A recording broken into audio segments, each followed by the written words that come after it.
Today we celebrate the feast of Saints Timothy and Titus. What we know from the New Testament of Timothy's life makes it sound like that of a modern harried bishop. He had the honor of being a fellow apostle with Paul, both sharing the privilege of preaching the gospel and suffering for it. Timothy had a Greek father and a Jewish mother named Eunice. Being the product of a mixed marriage, he was considered illegitimate by the Jews. It was his grandmother Lois who first became Christian. Timothy was a convert of Paul around the year 47, and later joined him in his apostolic work. He was with Paul at the founding of the church in Corinth. During the 15 years he worked with Paul, he became one of the most faithful and trusted friends.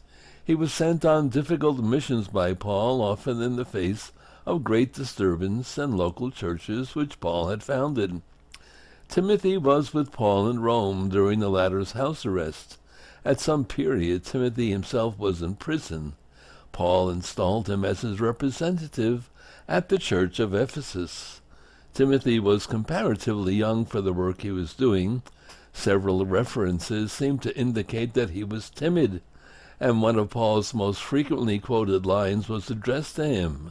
"Stop drinking only water, but have a little wine for the sake of your stomach and your frequent illnesses."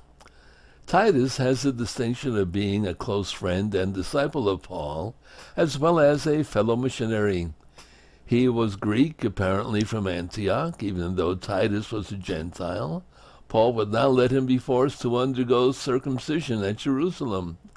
Titus is seen as a peacemaker, administrator, great friend. Paul's second letter to Corinth affords an insight into the depth of his friendship with Titus and the great fellowship they had in preaching the gospel. When Paul was having trouble with the community at Corinth, Titus was the bearer of Paul's severe letter and was successful in smoothing things out. Paul writes he was strengthened not only by the arrival of Titus, but also by the encouragement with which he was encouraged in regard to you, as he told us of your yearning, your lament, your zeal for me, so that I rejoiced even more. And his heart goes out to you all the more as he remembers the obedience of all of you when you received him with fear and trembling. The letter to Titus addresses him as the administrator of the Christian community on the Isle of Crete, charged with organizing it, correcting abuses, and appointing presbyter bishops.